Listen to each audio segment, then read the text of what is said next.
Picture this. A tiny 1% improvement, so small that it looks meaningless, but when repeated every day, it transforms your life in ways nobody sees coming. That is the power James Clear unlocked in Atomic Habits. This isn't a book about motivation. It's a book about systems. It's about building a life where success becomes the natural outcome of your daily actions, not something you chase desperately. And today, we're breaking it down in the cleanest, simplest, and most practical way possible.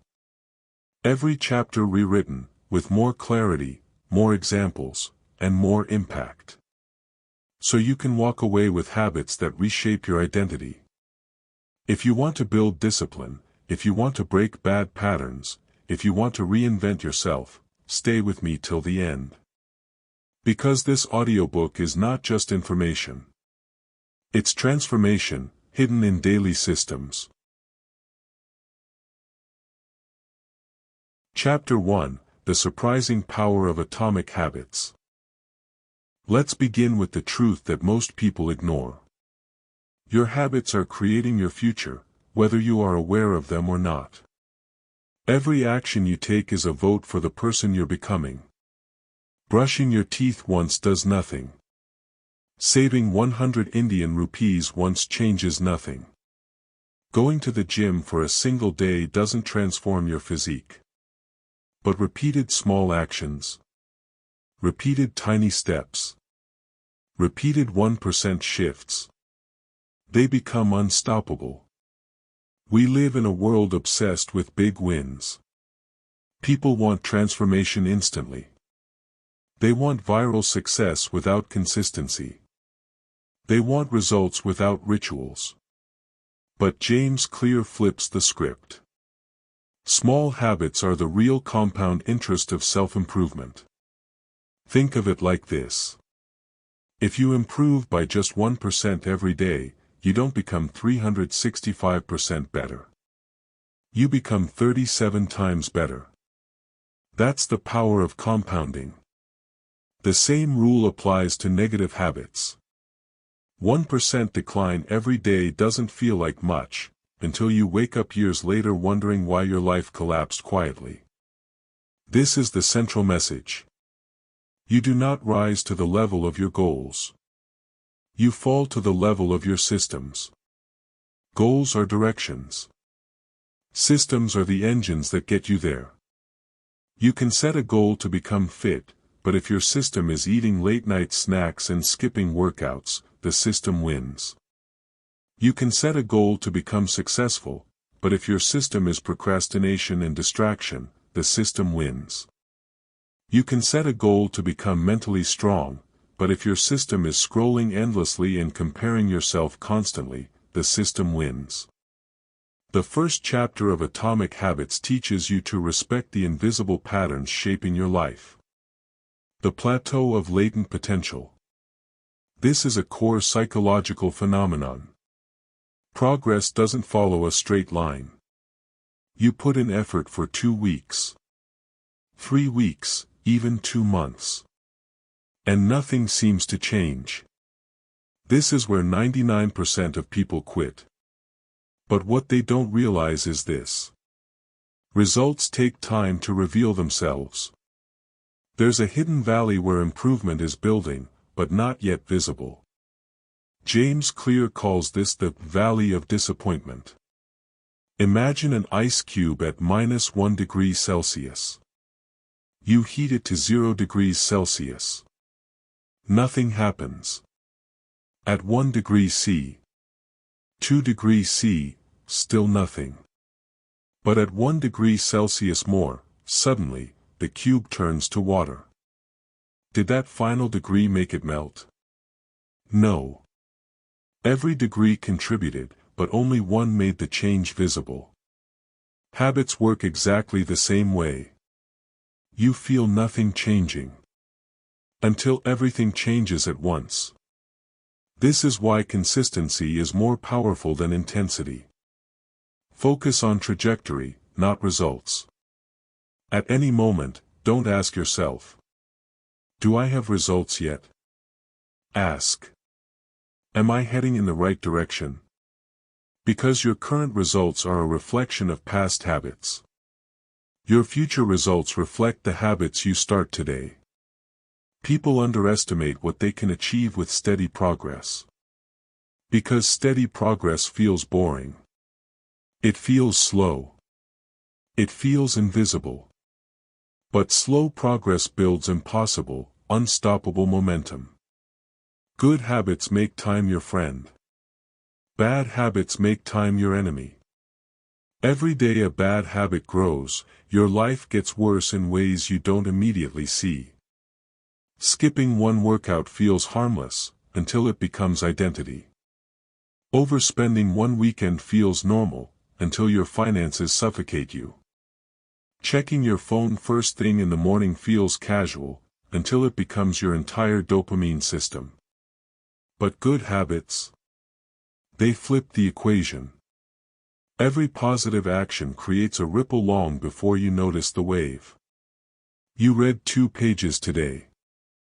Then 5 tomorrow. Then a chapter a week. Suddenly you're a reader. You meditate 3 minutes today. Then 5. Then 10. Suddenly your mind is calmer than most people ever experience. Habits shape identity, and identity shapes destiny. Identity-based habits begin here. Atomic Habits doesn't just ask you what you want. It asks, who do you want to become? Do you want to be the person who tries to quit smoking? Or the person who says, I am not a smoker? Identity gives habits power. When you identify yourself as healthy, you naturally avoid junk. When you identify as disciplined, you naturally avoid distractions. When you identify as focused, you naturally avoid chaos. The first chapter pushes you to begin with identity. Because identity drives behavior. And behavior repeated becomes character. The summary of Chapter 1, highly retentive. Small habits multiply into massive outcomes. Consistency, intensity. Results take time, trust the compound effect. Your identity must change before your behavior does. Build systems, not fantasies. This chapter isn't just an introduction. It's the foundation. The blueprint. The core shift that makes the entire book work. Chapter 2, How Your Identity Shapes Your Habits. When people try to change their lives, they usually start with the loudest question. What should I do? Should I wake up earlier? Should I hit the gym? Should I read more? But James Clear reveals the part almost everyone skips. A deeper question, a quieter one. Who am I becoming? Because habits don't start with actions. They start with identity. This chapter explains something life-changing. You do not change your life by setting goals. You change your life by changing the beliefs that drive your behavior. Let's break it down. The 3 layers of behavior change. Most people try to change their lives from the outside in. Atomic Habits teaches you to reverse the process. There are 3 layers.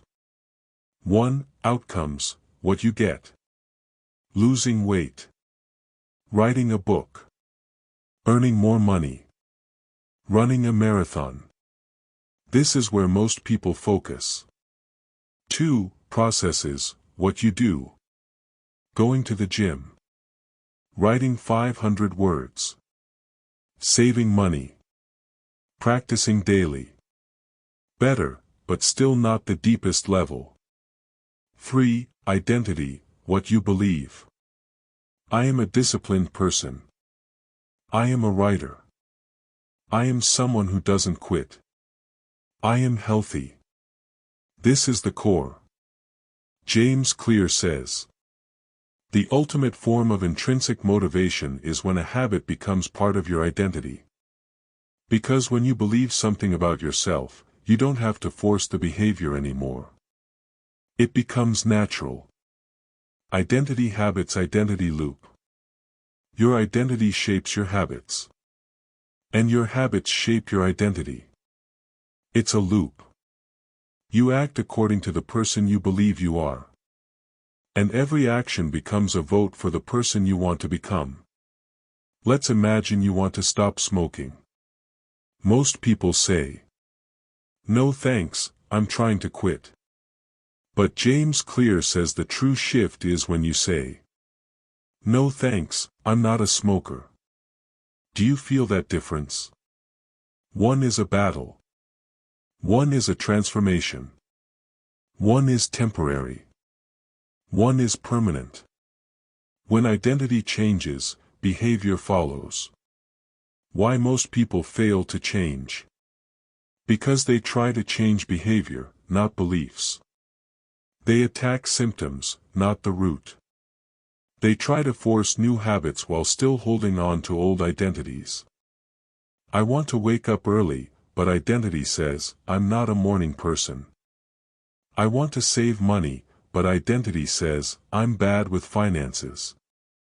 I want to be healthy, but identity says, I'm lazy. Two voices inside you, fighting every day. James Clear teaches that to succeed, you need alignment. Your habits must match the story you tell yourself. And if the story is broken, the habit will always break too. How to start an identity shift? James Clear gives a simple two-step formula. Step 1, decide the type of person you want to become. Not what you want to achieve, but who you want to be. I want to be the type of person who moves daily. I want to be the type of person who never misses reading. I want to be the type of person who keeps promises to myself. Step 2, prove it to yourself with small wins. Tiny decisions. Daily evidence. 1% improvements. Every time you meditate, you cast a vote for. I am a calm person. Every time you write 200 words. I am a writer. Every time you choose water over soda. I am someone who respects my body. These small votes compound. And one day, the belief becomes undeniable. Commentary, the beauty of this chapter. This is where Atomic Habits stops being a productivity book and becomes a book about rebirth. It gives you permission to let go of old labels. I'm lazy. I'm inconsistent. I always give up. It's just who I am. James Clear whispers something powerful. You are not your past habits. You are the architect of your future identity. You get to choose your story. That's the magic of Chapter 2 tells you. You don't need to change everything. You need to change one thing. The story you believe about yourself. Because once identity shifts, your habits stop being an effort and start becoming your nature. Ending note of Chapter 2. Your habits are not just actions. They are statements, votes, signals, whispers to your future self.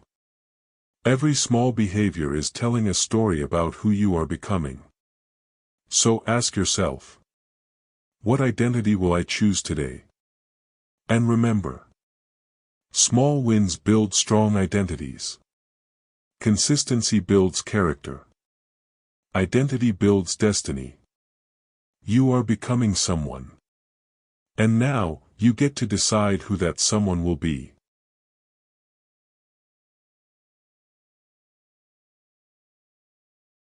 Chapter 3, How to Build Better Habits in 4 Simple Steps.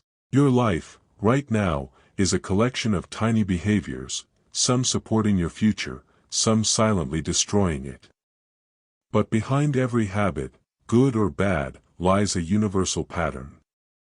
Once you understand this pattern, you can bend habits to your will. James Clear breaks it down into 4 steps: cue, craving, response, reward. Let's turn this into a story your listener instantly understands. The habit loop explained. Imagine you come home after a long day. Your shoes are tight, your shoulders heavy, and somewhere inside you, a quiet signal fires. 1. The cue. Your brain whispers, something needs to change. It could be stress. It could be boredom. It could be loneliness. A cue is not the action, it's the spark.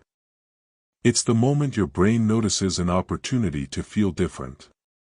2. The craving, your desire for a state change. Not coffee. Not Instagram. Not chocolate. What you truly crave is a shift in how you feel. Coffee equals energy. Instagram equals distraction. Chocolate equals comfort. Every habit is your brain's attempt to solve an internal problem. 3. The response, the action you take. Some people grab a cigarette. Some scroll endlessly. Some meditate. Some go to the gym. The response depends on 2 things: your motivation and how easy the action is. If a habit is difficult, you won't do it consistently, even if it's good for you. 4. The reward, the reason the habit returns. Rewards teach your brain one thing: this worked. Relief, satisfaction, pleasure, these are the real engines of habit formation. The reward closes the loop, and shows your brain whether the behavior is worth repeating. Why this matters. If you ever wondered why you scroll even when you hate scrolling, why you procrastinate even when deadlines terrify you, why good habits never stick, why bad habits cling like glue, it's because you were fighting the symptoms, not the structure. Habits are not random. They are loops that can be redesigned. The key insight: you don't need massive discipline. You don't need huge motivation. You don't need willpower from the heavens. You need only one thing: to rebuild the habit loop so that good habits are obvious, attractive, easy, and satisfying. And bad habits become invisible, unattractive, difficult, and unsatisfying. This is how transformation truly begins. Chapter 4: The Man Who Didn't Look Right. There are moments in life when something feels off, even if you can't explain why. Your brain catches a tiny detail, something subtle, almost invisible, and suddenly alarms go off inside you. This chapter is all about that hidden power. Your brain's ability to recognize patterns long before you consciously understand them. James Clear uses the story of a firefighter who suddenly ordered his crew out of a burning house. No visible flames. No collapsing walls. Nothing obviously dangerous. Yet something inside him whispered, "Get out." Seconds later, the floor exploded in fire. How did he know? Not magic. Not intuition in a mystical sense. It was years of absorbed experience, tiny cues collected from thousands of situations, working quietly beneath awareness. This chapter is about one thing. Your brain is always learning patterns, even when you're not aware of it. And habits, good or bad, are built on those patterns. How recognition works. Think of your mind as a prediction machine. Every moment, it asks, "Have I seen this before? What usually happens next? What should I do now?" When cues repeat, they become familiar. And familiarity becomes behavior. A smoker's brain recognizes the feeling of stress, reaches for a cigarette. A student's brain recognizes boredom, unlocks the phone. A gym-goer recognizes low energy still goes to the workout because the pattern is baked in. You don't consciously decide. Your brain does the deciding for you. That's why habits feel automatic. Because they are. Why this is so important. People think habits are small actions. They're not. Habits are micro-predictions your brain makes about the world. And your life is not shaped by the big decisions you make once in a while. It's shaped by these small predictions made thousands of times every day. Here's the truth this chapter tries to teach. You don't rise to the level of your goals. You fall to the level of your systems. Goals are promises. Systems are patterns. And your patterns always win. How to use this power correctly. If your brain learns from subtle cues, then your environment is your greatest teacher. Want to read more? Put the book on your pillow. Want to work out more? Place your gym clothes where you can't ignore them. Want to stop junk food? Don't keep it in the house.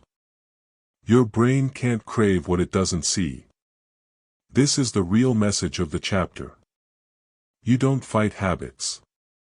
You design for them. Habits follow cues. Cues shape patterns. Patterns shape identity. This is how you rewire your life. A final thought. The firefighter didn't know why the house felt wrong. But he trusted the pattern. When you fix your environment and repeat the right behaviors, your brain starts building patterns that work for you, not against you. And once that happens, success becomes automatic. Chapter 5, Make it obvious. There's a reason why you forget your goals. But never forget to check your phone. There's a reason why you swear to build new habits. But your day ends exactly the same as yesterday. It's not because you're lazy. It's not because you lack discipline. It's because your habits are shaped by visibility. And the truth James Clear is trying to deliver in this chapter is powerful. We repeat what is obvious. We ignore what is hidden. If your environment hides the behavior you want, that behavior will die. If your environment highlights the behavior you want, that behavior will thrive. Let's dive deep. The brain craves cues. Every habit begins with a cue. Something in your environment whispers. Do this. Go there. Eat that. You don't notice the whisper. But your brain does. Think about it. You don't crave coffee randomly, you crave it when you see the mug. You don't check your phone randomly, you check it when you notice the screen lighting up. You don't snack randomly, you do it when you spot the chips on the table. Visibility drives action.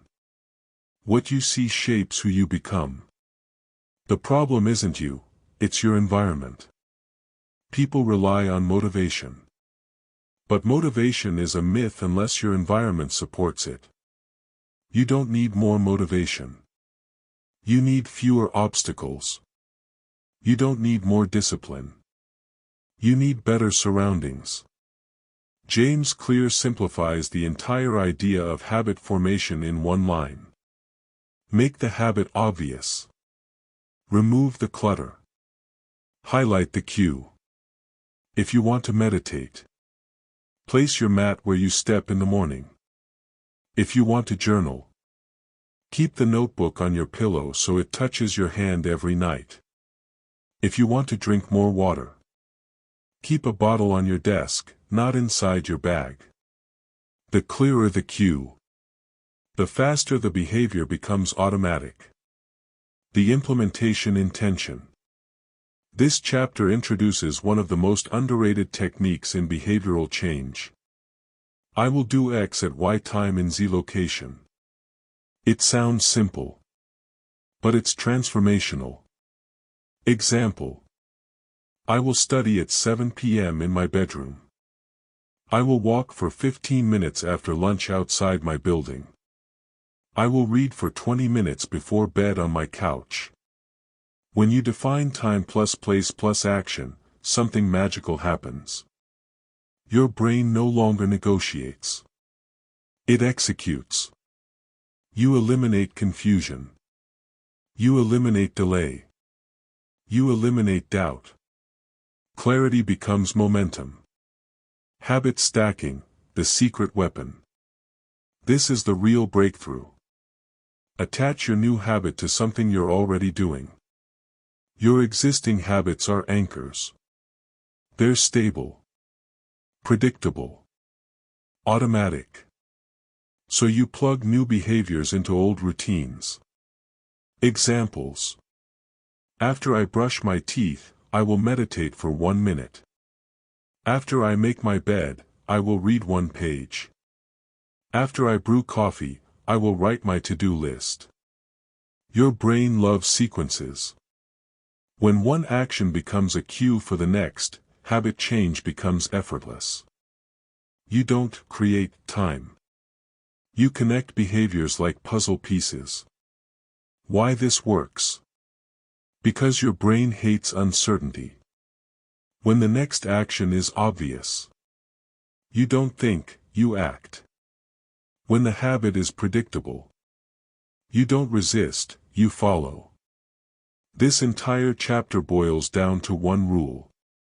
If you want to change your life, change what you see. If you want a habit to survive, make it impossible to ignore. This is the first law of behavior change. This is how you build a system where your environment works for you, not against you. Chapter 6, Motivation is overrated, environment matters more. Let's tell the truth people don't want to admit. Most habits don't fail because we lack motivation. They fail because our environment silently kills them. You think you failed because you're weak.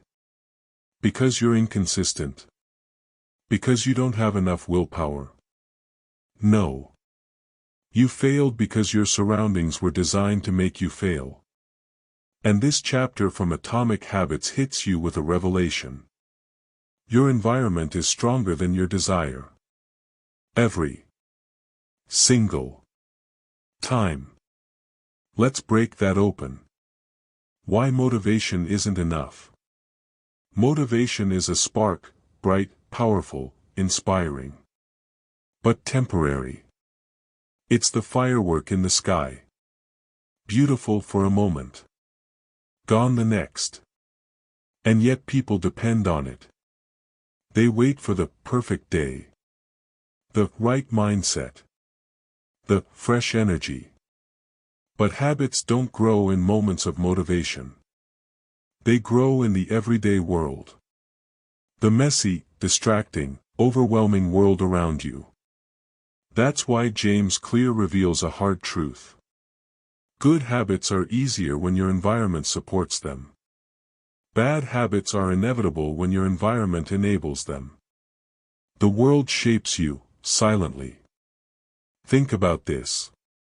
When you walk into a room, you don't make conscious decisions about half the things you do. You sit where the chair is. You snack on what you see. You scroll because your phone is within reach. Your environment nudges you constantly. Even when you don't notice. So when people say, I want to stop snacking. I want to read more. I want to work out daily. But their environment looks like this. Sweets on the table. Phone next to the pillow. TV remote in hand's reach. No visible cues for healthy routines. It's not a habit problem. It's an environment problem. The power of rearranging your space. Imagine two versions of yourself. Version A. You want to read more, but your bedroom has a TV facing your bed. Your phone charging beside you. Your books hidden in the cupboard. Version B. You want to read more, and your bedroom has a book placed physically on your pillow. Your phone charging across the room. No TV in sight. Which version wins? The one with the better environment, always. This chapter teaches you a life-changing principle. Design your surroundings so the best choice becomes the easiest choice. That's how winners win, effortlessly. Prime your environment for success. This is James Clear's actionable genius. You don't rise to the level of your goals. You fall to the level of your systems. Your systems are built from your environment. So your job is not to stay motivated. Your job is to shape an environment where good habits happen naturally. Here are key examples. If you want to eat healthy, keep fruits on the table, not in the fridge drawer. Pre-cut veggies before hunger hits. Use smaller plates to reduce portions. If you want to work out, pack your gym clothes and keep them visible. Keep a yoga mat open in your room. Lay out your workout gear the night before. If you want to reduce screen addiction, keep your phone in another room. Turn off non-essential notifications. Make your home screen completely blank. Environment is like gravity. You can't see it, but it pulls your habits in a direction. Your job is to shift the gravity. The role of context. Here's the psychologically powerful part. Your brain associates specific behaviors with specific places. You eat in the kitchen. You sleep in the bedroom. You scroll on the couch. When you repeat a behavior in a place, that place becomes a cue. But the moment you try to mix environments, like working on the bed, studying in the kitchen, sleeping next to your phone, your brain gets confused. Habits lose clarity. Focus collapses. James Clear suggests, one space equals one purpose. Create zones. Let your environment guide your behavior. That's how habits stick. Why environment beats willpower. Willpower is like holding your breath. You can do it for a while, but eventually you give up. Environment is like oxygen. It supports you without effort. You don't need motivation to breathe. You just do. Imagine if your habits worked the same way. Imagine if the environment made the good things effortless, and the bad things inconvenient. That's the entire message of this chapter. Success becomes automatic when your environment is designed for it. Chapter 7: The Secret to Self-Control. Here's the truth nobody wants to admit. Most people don't fail because they're undisciplined. They fail because they're surrounded by too many temptations. And temptations are undefeated. Not because you're weak, but because your brain is designed to conserve energy. It always chooses the easiest, most rewarding option available. So James Clear reveals something revolutionary. The best way to win the battle of self-control is to stop fighting the battle altogether. Let's go deeper. The myth of willpower. People love to glorify willpower. Just work harder. Just resist the temptation. Just push through. But if willpower worked, nobody would struggle with habits. The reality? You can resist the cookie for a while. You can ignore Netflix for an hour. You can push yourself to wake up early once or twice. But eventually, your mind gets tired. Your discipline cracks. Your cravings win. And every time you fail, you blame yourself. But it was never your fault. You were fighting a battle that human biology is designed to lose. The real secret to self-control. This chapter reveals a profound truth. Self-control is less about resisting temptation and more about removing temptation. You don't become stronger. You simply make the temptations weaker. Just think about it. You don't have to resist food if it's not in the house. You don't have to resist your phone if it's in another room. You don't have to resist Netflix if you never open the app. Self-control becomes easy when the trigger is removed. And that's the point. Why avoiding is more effective than resisting. James Clear shows that environment design, not mental toughness, is the strongest lever for better habits. Picture this. There are two versions of you. Version A. Trying to quit junk food while keeping snacks in your kitchen. Version B. Trying to quit junk food with an empty snack shelf and fruits on the counter. Who wins? Version B, every single time. Not because version B is stronger, but because the environment is smarter. Your willpower doesn't need to fight what your life doesn't offer. Friction is your best friend. This chapter introduces a powerful idea. Increase friction for bad habits. Decrease friction for good habits. This is psychological magic. Here's how friction reshapes your behavior. If you want to stop scrolling, keep your phone in another room. Log out of social media after each use. Put the charger far from your bed. If you want to stop wasting time on TV, remove the remote batteries. Keep the TV unplugged. Move your favorite apps off the home screen. Suddenly, what used to be easy becomes just annoying enough that your brain stops craving it. And guess what? That tiny bit of friction is the difference between relapse and success. The power of cue elimination.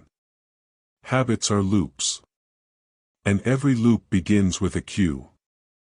No cue equals no habit. This is why recovering addicts don't just say no. They completely change their environment. From the people they see, to the streets they visit, to the routines they follow. They remove the cues that drag them back to destructive behaviors. If they can't see it, they can't desire it. This applies to everyone. If you remove the cue, you remove the craving.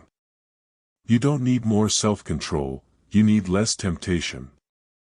James Clear gives a powerful visual. Trying to train yourself through self-control is like trying to stand still in a fast-moving river. Eventually, the current wins. But if you step out of the river, if you eliminate the temptations, there's no battle to fight. That is real freedom. Identity and self-control. The chapter ends with a deeper truth.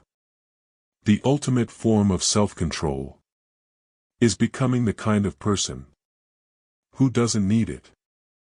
When you shape your environment, when you redesign your surroundings, when you shift your identity, good habits become who you are, not what you struggle to maintain. You're not resisting anymore. You're simply living in alignment. Chapter 8, How to Make a Habit Irresistible.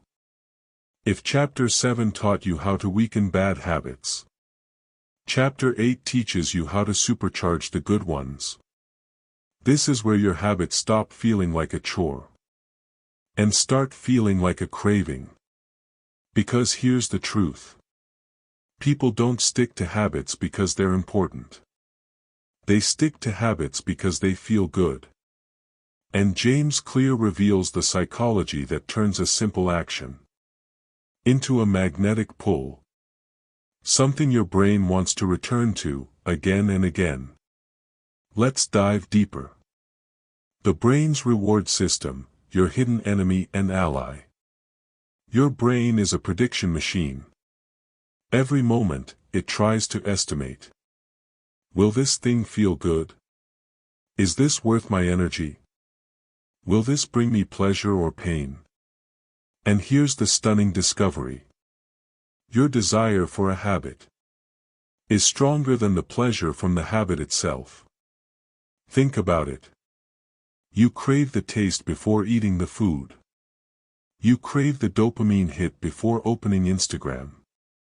You crave the relaxation before watching Netflix. Craving is the engine. Pleasure is just the result. And Chapter 8 shows you how to build habits. By engineering the craving itself. The role of dopamine, the currency of motivation. Dopamine is not the pleasure chemical. It's the anticipation chemical. The spike doesn't happen when you eat the chocolate. It happens when you see it. That's how addictive behaviors work. But the same rule can be used for your benefit. If you attach dopamine to a good habit, your brain will crave it automatically.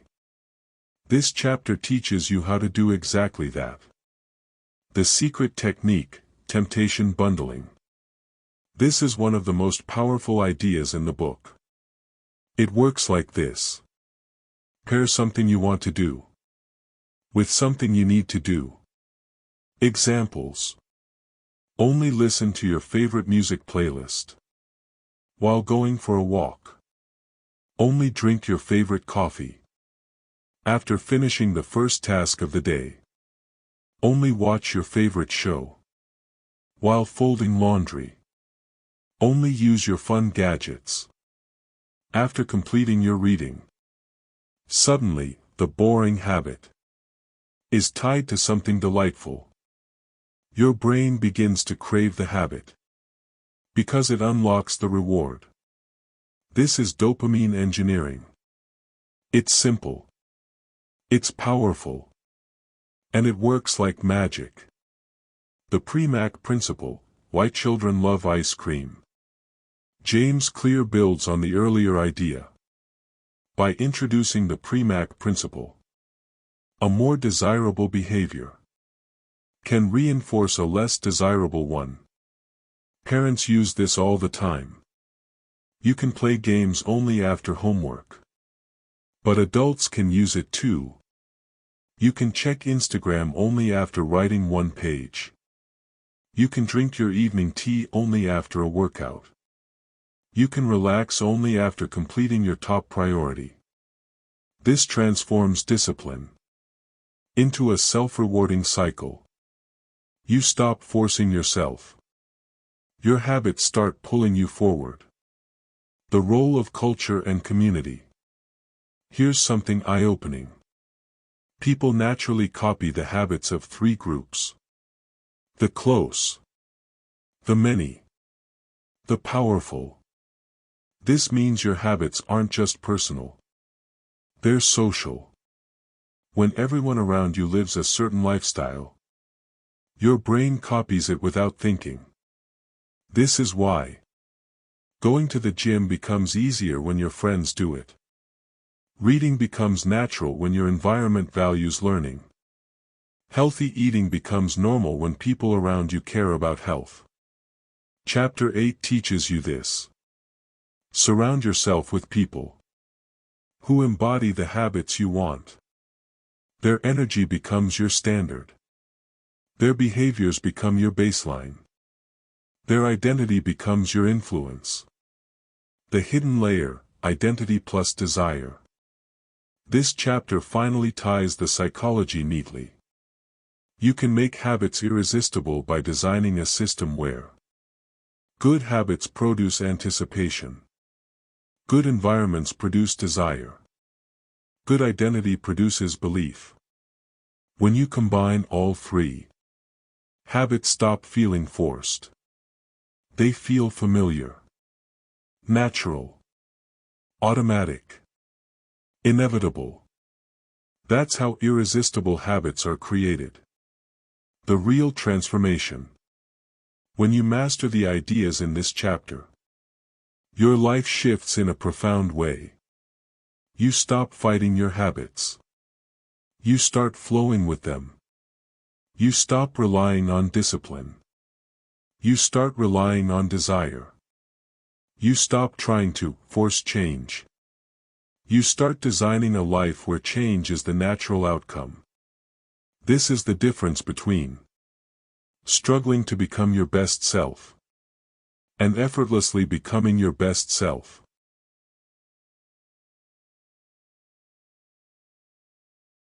Chapter 9: The Role of Family and Friends in Shaping Your Habits. Whether you like it or not, your habits are not yours alone. You are constantly being molded by the people around you, your family, your friends, your environment. James Clear calls this social influence, and it's more powerful than motivation. Let's break it down. You copy three groups of people. According to the book, you imitate habits from three types of people. 1. The close, family and friends. We pick up behaviors from the people we spend most of our time with. If your family eats unhealthy food, it becomes your default. If your friends work out, you are more likely to join. 2. The many, the tribe. Humans follow what the majority is doing. If everyone in your workplace reads during breaks, reading becomes normal. If everyone wastes time, wasting time becomes normal. 3. The powerful, people you admire.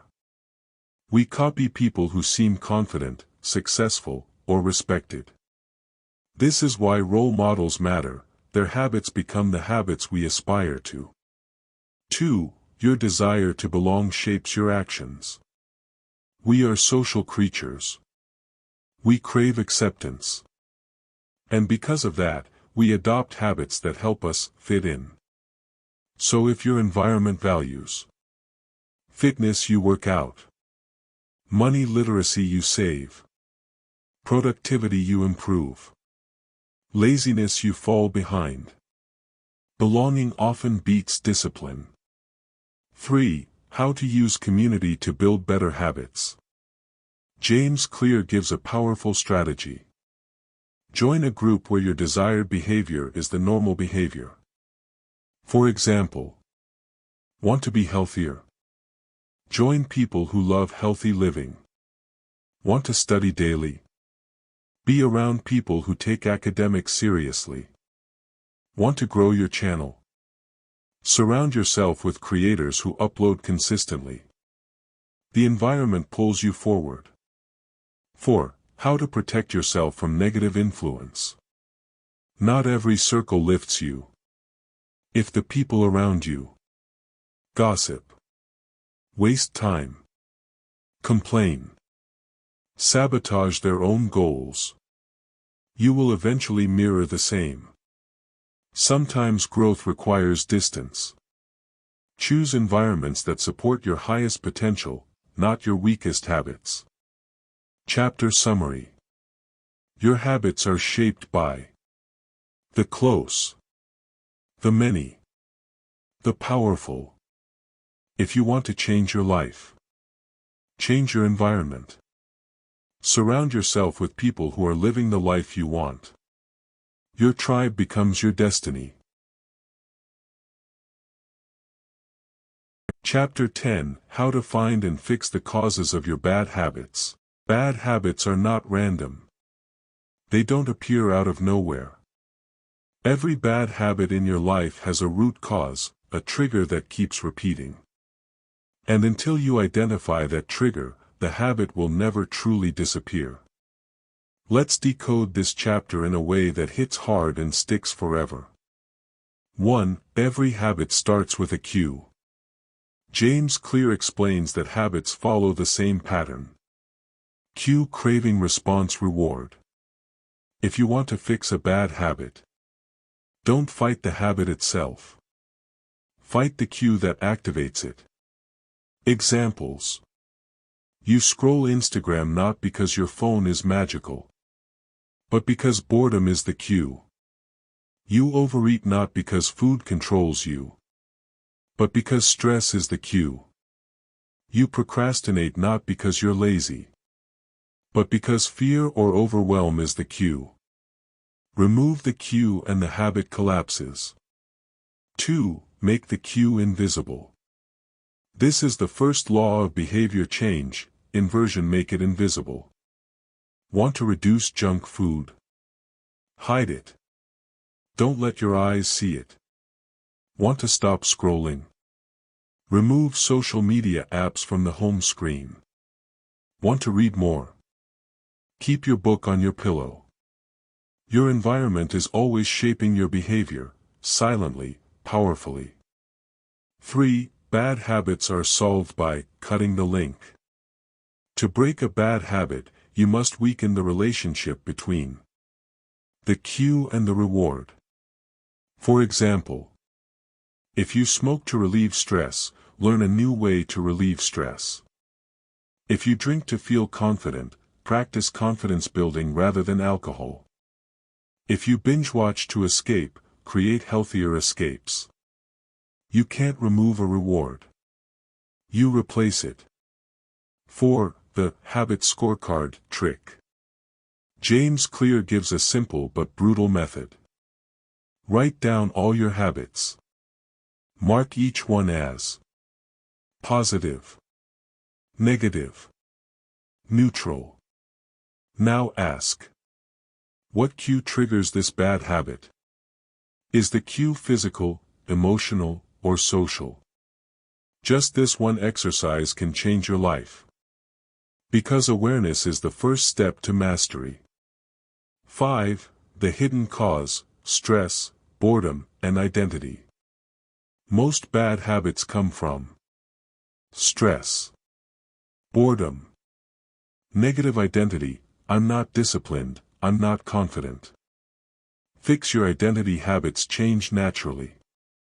For example, instead of saying, I procrastinate a lot, say, I'm someone who takes action quickly. Identity first. Behavior follows. Chapter summary. To break bad habits. Identify the cue. Make the cue invisible. Replace the reward with a better one. Rewrite your identity. Change your environment, and your habits will follow. You don't eliminate bad habits. You outgrow them. Chapter 11. Walk slowly, but never backward. A deep, motivating, story-driven version, powerful for audiobook format. In this chapter, James Clear delivers one of his most powerful reminders. Success is not about moving fast, it's about never moving backward. You don't need speed. You need direction. You need consistency. You need the courage to take one small step even on your worst days. Let's expand this chapter in the deepest, clearest way possible. 1. Why small steps beat intense efforts. Most people fail not because they are incapable, but because they try to change everything at once. When you try to upgrade your entire life in 1 week, you burn out. You lose momentum. You quit. But when you improve by just 1% each day, you build systems. You build identity. You build unstoppable momentum. Slow progress is still progress. Tiny gains compound into transformation. 2. The myth of motivation. People think motivation is the engine of growth. But motivation is unreliable, it fluctuates. James Clear argues. The real engine is consistency, even when motivation is zero. Anyone can work hard when they feel excited. Only winners continue when they feel discouraged, tired, or uninspired. That is the difference between temporary change and lasting mastery. 3. The never miss twice rule. This is one of the strongest ideas in Atomic Habits. Life happens. You will miss a workout. You will snack on junk. You will skip studying. Missing once is human. Missing twice becomes a pattern. If you break the chain, restart immediately. Even a small comeback keeps you aligned with your identity. Missed the gym? Do 10 push-ups. Skipped studying? Read for 5 minutes. Overspent? Plan the next day's budget. Anything is better than nothing. The point is not perfection, it's direction. 4. Systems over goals. Goals are the results you want. Systems are the processes that lead there. Most people get excited about goals and forget systems. Goal: get fit. System: train daily, eat clean, sleep well. Goal: improve grades. System: daily revision, study schedule, mock tests. Goal: grow a YouTube channel. System: weekly uploads, strong hooks, retention scripts, SEO optimization. Goals: direction. Systems create progress. If you fall in love with the system, success becomes automatic, almost unavoidable. 5. The science of nonlinear progress. Progress is not a straight line. It's slow, then suddenly fast. Invisible, then unbelievably obvious. James Clear calls this the plateau of latent potential. You're improving, but you can't see results yet. This is the stage where most people quit. But the people who continue, calmly, steadily, are the ones who break through the ice and enter exponential growth. Walking slowly is okay. Stopping is not. 6. Why consistency shapes identity. Every action is a vote for who you are becoming. When you take small steps, you reinforce the identity of discipline. You train your brain to expect movement. You strengthen confidence. Slow progress builds stronger identity than fast progress. Because every tiny action feels earned, not forced. This is why James Clear stresses: walk slowly, but never backward. 7. Remove the all or nothing mindset. This mindset destroys progress. It makes people believe, if I can't do everything, I should do nothing. But small steps do wonders. 5 minutes of reading can change your mood. 2 minutes of decluttering can spark productivity. 1 healthy meal can reset your day. Posting 1 video per week can revive your channel. Never underestimate the power of tiny actions performed consistently. 8. The secret: normalize effort. Successful people treat effort as normal. Not a punishment. Not a burden. Not a temporary phase. Effort is part of life. If you accept that improvement requires daily effort, you remove resistance. You remove frustration. You remove impatience. And once you stop fighting the process, you start enjoying it. To master habits, remember this: small steps beat giant leaps. Consistency beats motivation. Missing once is okay, never miss twice. Systems matter more than goals. Progress is invisible before it becomes inevitable. Identity grows with every tiny action. Effort is a normal part of success. Walk slowly. But never, ever walk backward. Chapter 12, The Law of Least Effort. A deep, clear, story-driven, retention-optimized version. Every human, no matter how disciplined, motivated, or ambitious, is wired for one thing: to choose the path of least resistance. James Clear doesn't fight this truth. He uses it. Because if you design your environment correctly, the easy path becomes the productive path. This chapter rewires your understanding of motivation forever. Let's go deep. 1. Humans are built for efficiency, not discipline. People think we are lazy. But the truth is different. Your brain simply prefers effortless action. It wants to save energy. It wants shortcuts. It wants convenience. This is not a weakness, it's evolution. So the real question becomes: how do you make good habits the easiest option, and bad habits the hardest? This is where the law of least effort becomes your superpower. 2. Environment beats willpower every time. If you rely on motivation alone, you will fail. Motivation is inconsistent.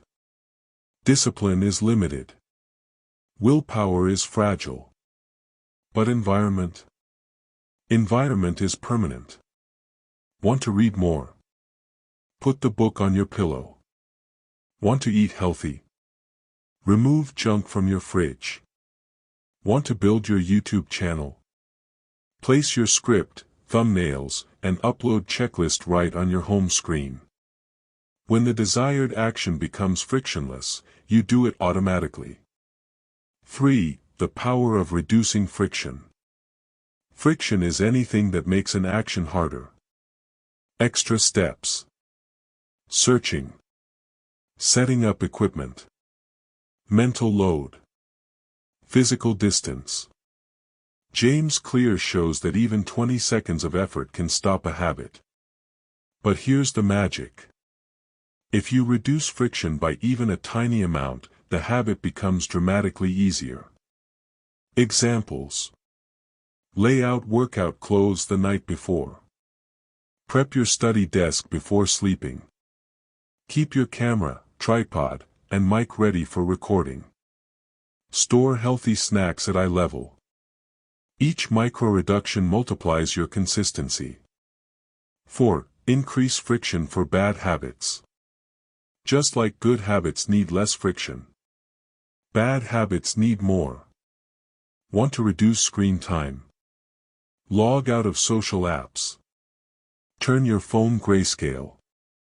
Put your charger far from your bed. Want to break binge eating? Keep junk food far from your home. Make unhealthy food inconvenient. Add steps, obstacles, and delays. When something becomes harder, your brain loses interest in doing it. 5. The magic of energy alignment. You have limited daily energy. Spend it wisely. Make your habits align with your natural flow. Study when you're mentally sharp. Exercise when your energy peaks. Plan content when you're creative. Do mechanical tasks when you're tired. When habits match your internal rhythm, you don't feel resistance. You feel flow. 6. Automation, the master level. The highest form of reducing effort is automation. If something can be automated, automate it once, benefit forever. Examples. Automatic savings. Auto-paying bills. Auto-scheduling uploads. Templates for scripts, like what we're doing. Habit reminders. Preset morning routines. Editing presets for your videos. Automation removes human inconsistency and replaces it with machine consistency. You win automatically. 7. The one-time decisions that change your life. These are decisions you make once that benefit you for years. Buying a water bottle you keep with you. Setting up your home gym corner. Arranging your study/library setup. Pre-planning weekly content ideas. Installing website blockers for distractions. Setting up your recording environment permanently. These decisions eliminate repeated effort, which increases repeated success. Small effort once big results forever. 8. Convenience creates identity. When a habit becomes easier, you do it more. When you do it more, you see results. When you see results, your identity changes. Slowly, without even noticing, you become a reader, a learner, a disciplined person, a content creator, a consistent achiever. Identity grows out of convenience. This is the secret James Clear wants everyone to understand. Chapter Summary. The law of least effort teaches you this. Humans naturally choose the easiest path. So make your good habits extremely easy. And make your bad habits extremely difficult. Reduce friction to build consistency. Increase friction to break bad patterns. Let environment do the work motivation can't. Automate and simplify wherever possible. Create a life where success becomes the default. Make the good path the easy path. And you will win without fighting yourself. Chapter 13: How to Stop Procrastinating with the 2-Minute Rule. Procrastination isn't a sign of laziness. It's a sign of overwhelm. When you look at a task and your brain whispers, "Not now, maybe later," it's not because you don't want the result. It's because the starting point feels too heavy. James Clear gives us a formula so simple that most people ignore it, yet powerful enough to rebuild your entire identity. It's called the 2-Minute Rule. This chapter isn't about doing more work. It's about removing the resistance that keeps you from becoming the person you want to be. Let's go deep. 1. Why we procrastinate, the real truth. Your brain hates uncertainty. It avoids tasks that feel too big, seem complicated, demand emotional energy, might expose you to failure, require perfect planning. So instead of starting, you freeze. But the moment you begin, everything changes, because your brain shifts from avoidance to momentum. The problem is never the work itself. It's starting the work. This is where the 2-Minute Rule destroys procrastination at its roots. 2. The genius behind 2 minutes. James Clear's idea is beautifully simple. Any habit can be started in under 2 minutes. Want to read more? Read 1 page. Want to exercise? Put on your shoes. Want to meditate? Sit for 120 seconds. Want to study law? Open your textbook and read a single paragraph. These actions are too small to fail. Your brain cannot resist them because they ask for almost no energy. But once you start, you almost always continue. Because the human brain follows a rule. Motion creates motivation. 3. The science: you're fighting physics, not motivation. Newton's first law applies to your habits. Objects at rest stay at rest. Objects in motion stay in motion. When you're procrastinating, you're not lazy. You're simply at rest. The 2-Minute Rule breaks inertia. It flips the internal switch from "I can't" to "I've begun." The key is not doing the habit fully. The key is showing up for the habit, consistently, effortlessly, daily. 4. 2-Minute Rule in real life: your future self will thank you. Consider how small beginnings lead to huge identity changes. Writer identity. Write one sentence. Soon you're writing paragraphs. Then pages. Then a book. Fitness identity. Wear your shoes. Step outside. Suddenly you're walking. Then jogging. Then you become the person who never skips workouts. Content creator identity. Open your script. Write one line. Record for 2 minutes. Then 10. Then 30. Then you build a channel that reaches thousands. Small starts big transformations. 5. The psychological trick that makes this work. 2 minutes is small enough to bypass fear, perfectionism, self-doubt, overthinking, emotional exhaustion. Your brain sees no threat in. Just do it for 2 minutes. And because it feels safe, you do it. Once the habit begins, your brain, already in motion, wants to continue. This is the mental loophole we use. You don't have to finish, you just have to start. 6. The real goal, master the art of showing up. James Clear says it clearly. The first 2 minutes are not about performance. They're about identity. You're not trying to become perfect. You're trying to become the type of person who reads. The type of person who works out. The type of person who studies daily.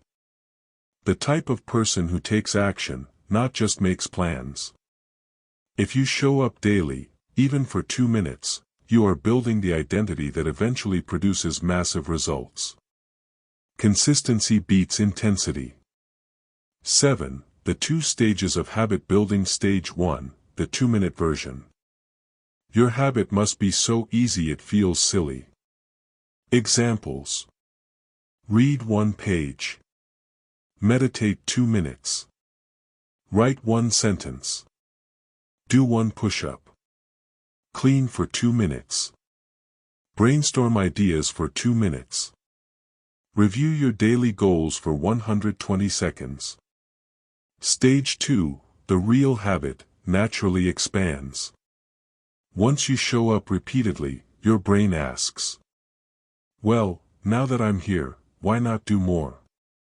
And the habit grows naturally, without forcing it. This is the secret that makes people consistent for life. 8. The danger zone, don't rush the expansion. Most people ruin the 2-minute rule by doing the opposite.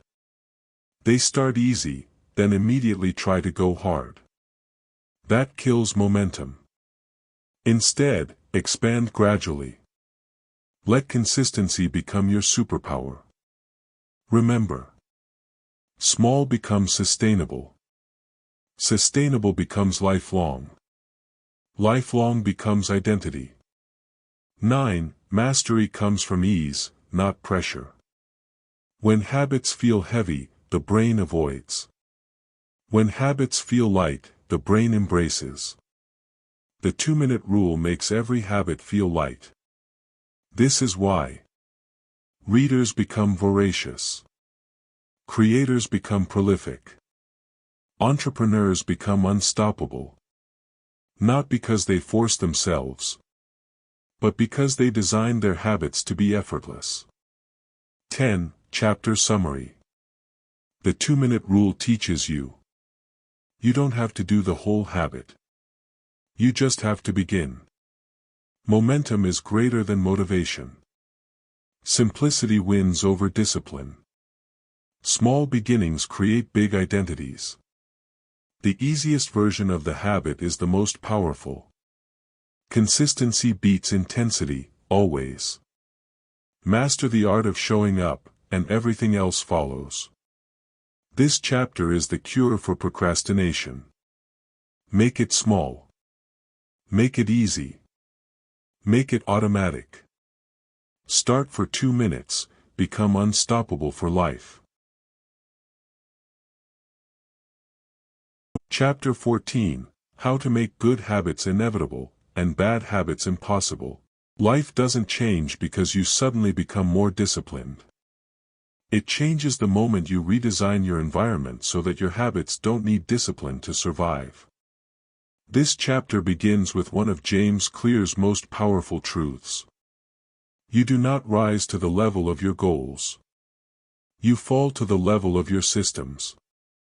And your environment is the system that quietly runs your life. Most people try to fight their bad habits with willpower. But willpower is like a phone battery, it drains fast. Your surroundings, however, they operate 24/7.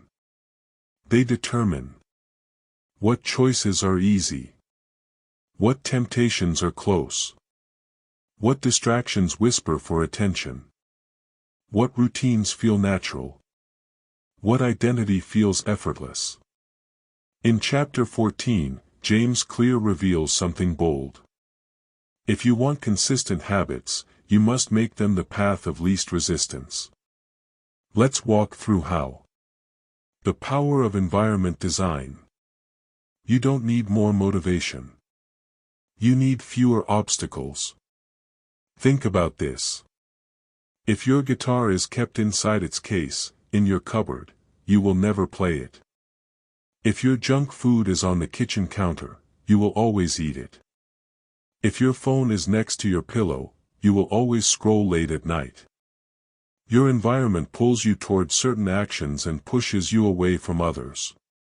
The question is, who is designing that pull? Most people let randomness design their environment. And then blame themselves for their failures. But discipline is not the hero here. Design is. James Clear teaches you to become an architect of your behaviors by becoming an architect of your surroundings. The secret: lock in good habits with the commitment device. A commitment device is any choice you make today that restricts your future choices in a positive way. It's like telling your future self, I know you're going to panic. So I'm saving you from yourself. Examples of commitment devices. 1. Prepaying for your gym or class subscription. Your money is already invested. Your brain hates wasting money, so this locks you in. 2. Apps that block your social media after a certain time. You don't have to resist temptation. Because temptation becomes impossible. 3. Preparing your meals in advance. No need to choose every day. The choice is made once. 4. Leaving your credit card at home when you want to avoid spending. You cannot buy what you cannot access. Commitment devices make your good habits easier. By making your bad habits impossible. You remove the bad option from the menu. You pre-select your future victories. That's the beauty of this chapter. Commentary: why this strategy works so well. Human beings love convenience. We drift toward whatever feels simple, quick, and accessible. James Clear explains. If a behavior is easy, you will repeat it. If a behavior is hard, you will avoid it.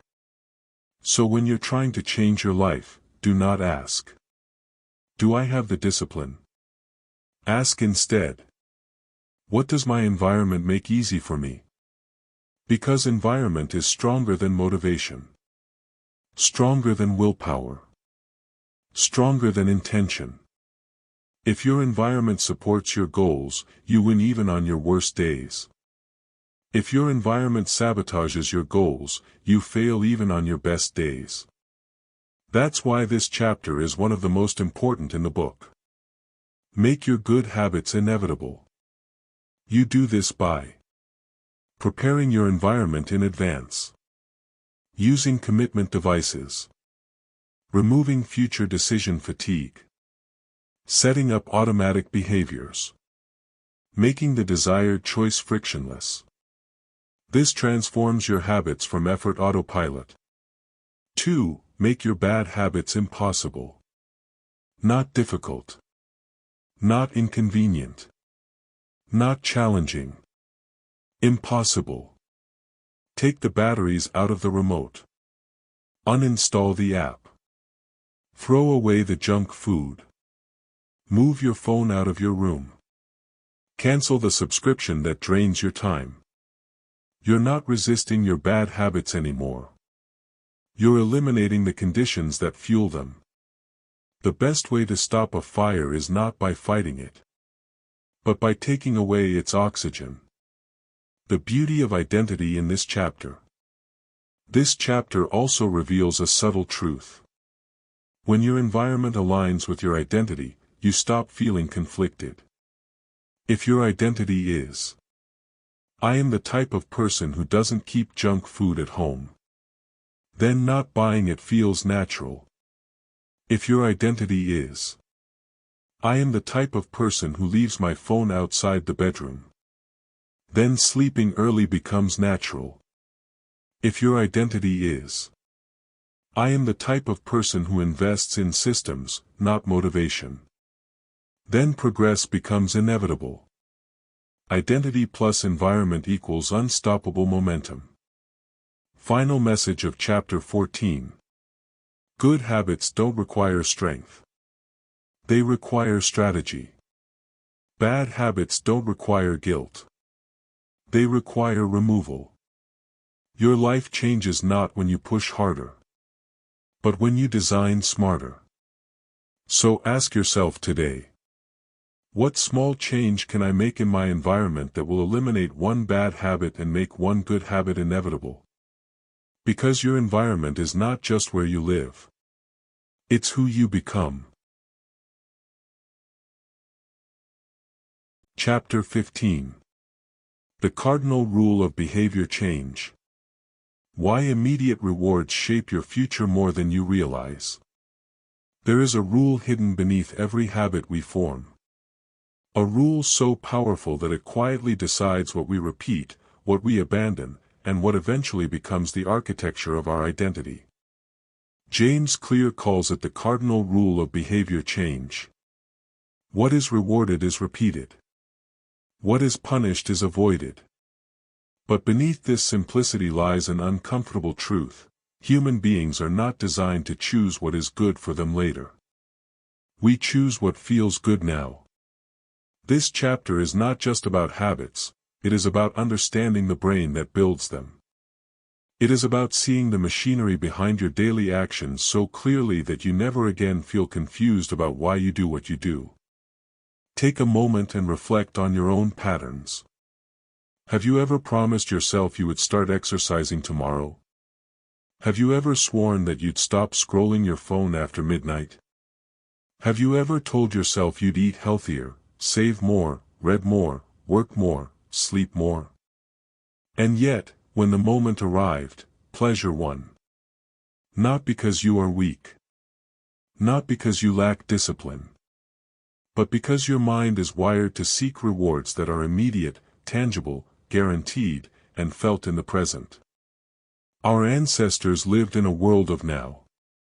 Finding food today mattered more than planning for next month. Avoiding danger today mattered more than preparing for the future. Every repeated action kept them alive. Thousands of years later, the world has changed, but the brain has not. This is the heart of Chapter 15. The habits that stick are the ones that give you a reward right away. You may want long-term results, but long-term results don't shape habits. Immediate emotions do. Your brain needs a signal that says, this action was worth it. Do it again. So how do you bridge the gap between long-term goals and short-term satisfaction? James Clear gives us a simple but profound insight. You must make the ending of your good habits feel satisfying. If you want a good habit to stick, you must feel some kind of emotional payoff at the very end of performing it. Imagine you finish a workout. If you immediately track your progress, celebrate a small win, or experience the natural dopamine release of movement, your brain gets a reward. It logs the cycle. Cue action reward.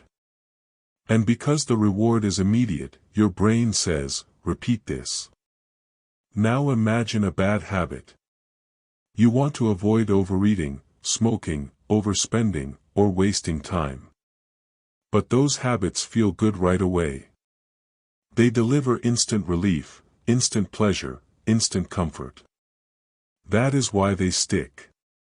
Bad habits reward you right now. Good habits reward you later. And between these two lies the battleground of human behavior. This chapter teaches you how to flip the script. If you want to win, you must bring the future into the present. You must find small, meaningful, emotional rewards that make your good habits immediately satisfying, even if the real benefits come years later. This doesn't mean bribing yourself. It means associating your habits with something that reinforces your identity. For example, if you meditate, write a simple checkmark that builds a chain. If you exercise, track your time or reps. If you save money, watch your account grow visually. If you study, highlight what you've learned or speak it aloud with pride. These small wins produce a powerful emotional effect. You feel like a person who is consistent. And that feeling matters more than the habit itself. Because when identity changes, everything changes. This chapter reveals the psychology behind all long-term success. Habits are not built by logic. Habits are built by emotion. What you feel at the end of an action decides whether you will do it again. So the cardinal rule is not just about reward, it is about self-respect. Every time you perform a habit and give yourself a satisfying finish, you strengthen the belief that you are someone who follows through. And as that belief solidifies, your habits stop feeling like chores. They start feeling like extensions of who you are. This chapter challenges you to ask yourself, what emotional reward have I attached to the habits I want to build? What feeling do I get when I finish them? Does the end of the habit inspire me to come back tomorrow? If the answer is no, you now know the missing piece. To change your habits, change the feeling that waits for you at the end of them. To change your life, change the emotional reward that your brain collects every day. That is the power of the cardinal rule of behavior change. A rule simple enough to memorize, but deep enough to redirect the rest of your life. Chapter 16: How to Track Your Habits and Make Success Inevitable. Tracking your habits is one of the simplest, yet most powerful systems for personal transformation. In this chapter, the idea is clear: if you want to master your habits, you must be able to see them. What you can measure, you can improve. James Clear explains that most people fail not because they lack motivation, but because they lack awareness. Days blend into each other. Wins go unnoticed. Small improvements disappear in memory. Habit tracking solves this problem by making your progress visible. When you mark a habit as done, whether with a journal, an app, or a simple line on a page, you create a powerful feedback loop. That single checkmark provides satisfaction. It becomes a cue in itself. A reminder that you are someone who shows up. And when you see a chain of completed habits, something changes internally. You don't want to break the streak. Consistency becomes its own form of motivation. Tracking works for 3 big reasons. First, it makes your habits obvious. You can immediately see what you're doing and what you're ignoring. Second, it gives you an instant reward. Just the act of marking progress reinforces your behavior. And third, it builds a personal record. A diary of who you're becoming, one action at a time. But Clear also gives a warning: never aim for perfect tracking. Missing once is normal. Missing twice is a decision. The moment you break a streak for the second time, you begin creating a new negative pattern. The goal is to maintain momentum, not chase flawlessness. Habit tracking is not about judging yourself. It is about guiding yourself. It's a mirror that shows you the truth so you can make better choices. Even on days when you feel stuck, your tracker reminds you of the work you've already done. It grounds you when motivation fades. This chapter teaches that the small act of recording a behavior strengthens your identity. You stop guessing about your improvement and start seeing it clearly. And the more clearly you see your progress, the easier it becomes to continue.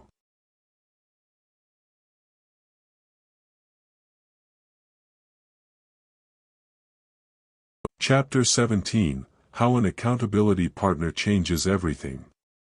In this chapter, James Clear introduces a powerful truth: you can change your habits alone, but you change them faster when someone is watching. Human beings behave differently when their actions are visible. Accountability transforms vague intentions into real responsibility. Clear explains that every habit has a cost. Some habits cost effort. Others cost discomfort. But when you add accountability, a new cost appears, the cost of disappointing someone else. And that cost is strong enough to override excuses. An accountability partner can be anyone. A friend who checks on your progress. A colleague who trains with you. A coach who measures your performance. Even a simple online group can create the pressure to follow through. What matters is not the identity of the person, but the expectation you feel from them. There are two levels of accountability. The first is social expectation. When you tell someone what you plan to do, you naturally feel more committed. You don't want to appear unreliable. This is soft accountability. The second level is social consequence. This is stronger. It includes deadlines, check-ins, challenges, or public commitments. When failure is visible, success becomes more likely. Clear shares an interesting insight: the more immediate the consequence, the stronger the habit. For example, skipping a workout has no instant penalty. But skipping a workout when your partner is waiting outside does. The social cost is immediate. And because humans care deeply about reputation, accountability becomes a powerful habit trigger in itself. However, the chapter also warns that accountability should never become punishment. The goal is support, not shame. A good accountability partner does two things: they remind you of your standard, and they encourage you to keep rising to it. They hold you to your identity, not just your tasks. Over time, this external accountability shapes internal accountability. The more consistent you become, the more naturally responsible you feel. Eventually, the habit of showing up becomes a part of who you are, whether someone is watching or not. By the end of this chapter, the message is simple: if you want to go far, find someone who expects the best from you.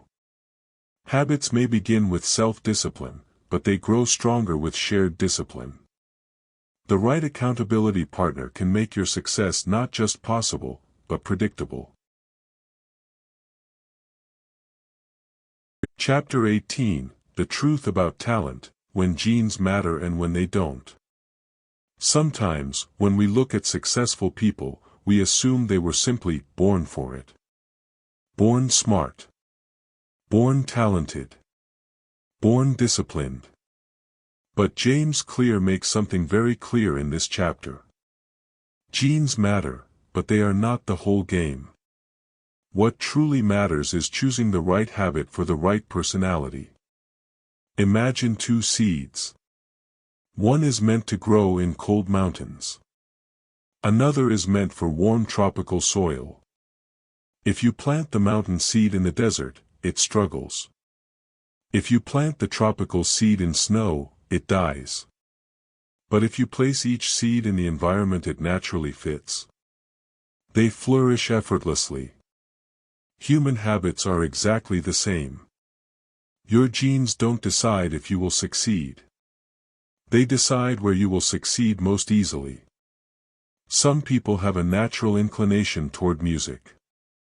Some toward numbers. Some toward high-energy social work. Some toward calm, deep analysis. James Clear calls this idea: choose the habits that align with your natural strengths. That's the key. If you're naturally creative, habits that require imagination will feel rewarding. If you're naturally analytical, structured habits will feel energizing. The goal is not to force yourself into someone else's life. The goal is to build habits that amplify who you already are. Because when you choose the right habits, success doesn't feel like pushing a rock uphill. It feels like rolling a ball downhill. Chapter 19, The Goldilocks Rule: How to Stay Motivated in Life and Work.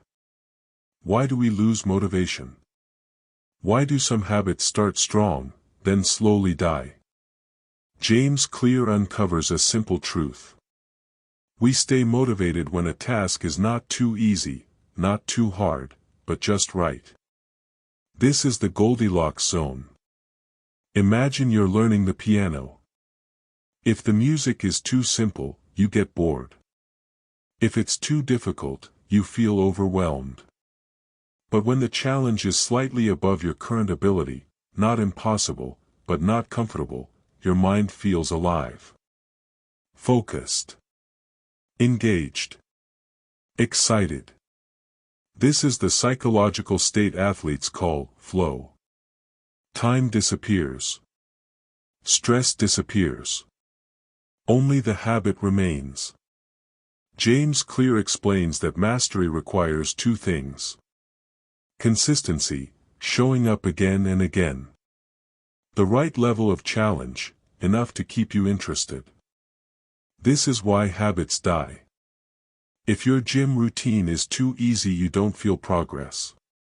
If your gym routine is too hard you burn out. But if your gym routine is challenging but manageable you return every day. The Goldilocks rule is not just about motivation, it's about designing habits that keep your brain excited. And here's the insight James Clear emphasizes. Professionals stick to the schedule. Amateurs let life get in the way. Motivation comes and goes. But the Goldilocks rule keeps you moving even when motivation fades. Because when the challenge feels right, you naturally want to come back tomorrow. Chapter 20, The Downside of Good Habits, and How to Avoid It. Good habits make life easier. But James Clear warns us about a hidden trap. The more automatic your habits become, the less you notice them. This means you might stop improving. You might get comfortable. You might start living on autopilot. And that's dangerous. Think of a driver who's been driving for 10 years. They're experienced, confident, relaxed. But sometimes, they stop paying full attention. Their mind drifts. Their awareness drops. And mistakes happen. James Clear says the same thing happens with our habits. We go to the gym, but stop pushing ourselves. We meditate, but stop going deeper. We study, but stop learning. We work, but stop growing. This is called the plateau of latent potential in reverse. You don't get worse because you're lazy. You get worse because you're not aware. So how do we fix it? James Clear gives a powerful solution. 1. Use reflection and review. Once a week or once a month, pause and ask. What's working? What's not? Where can I improve even 1%? This breaks the autopilot mode. 2. Never become too perfectly comfortable. If your habit is too easy, you're not growing. Add a small challenge. Stretch yourself slightly. 3. Become a craftsman, not a robot. Good habits should support mastery, not replace it. Because mastery is not repetition. Mastery is repetition with awareness. James Clear ends the chapter with a simple message. Habits build the foundation. But improvement requires consciousness. Automation is helpful, but reflection is transformative. When you combine habits with awareness, you don't just maintain your identity. You evolve it. Conclusion: the secret to results that last. As Atomic Habits reaches its final pages, James Clear leaves us with a message that feels less like a summary, and more like a personal awakening. He reminds us that real change doesn't happen because of luck. It doesn't happen because of magical motivation. And it doesn't happen because of sudden breakthroughs. Real change happens because of something quieter. Something slower. Something almost invisible. Tiny decisions, repeated consistently, shape the destiny of your entire life. This book isn't about habits. It's about identity. It asks you a question. What type of person do you want to become? Not, what goal do you want to achieve? Not, what dream do you want to chase? But the deeper question. The question that rewires your reality. Who do I believe I am? Because everything you do builds a vote for that identity. Every small action whispers a message to your brain. I'm the type of person who keeps promises. I'm the type of person who grows. I'm the type of person who doesn't give up. James Clear ends with a powerful truth. Success is not a goal, it is a system. Your environment. Your rituals. Your tiny habits. Your small choices. Your 1% improvements. These don't just help you live better. They transform who you are. You don't rise to your goals. You fall to the level of your systems. And if you build strong systems, your life automatically rises with them. Think about it. A single book won't change you. A single workout won't shape you. A single meditation won't enlighten you. But the person who reads every day, the person who trains every week, the person who chooses growth, again and again, that person becomes unstoppable. This is the real message of Atomic Habits. Small habits don't add up, they compound. Consistency beats intensity. Identity beats motivation. Systems beat willpower. And 1% better every day becomes a life beyond imagination. So as you walk away from this audiobook, take this one sentence with you. The smallest step you take today can rewrite your entire future. Your habits are not just things you do. They are the story you're choosing to write about yourself. And today, right now, you hold the pen.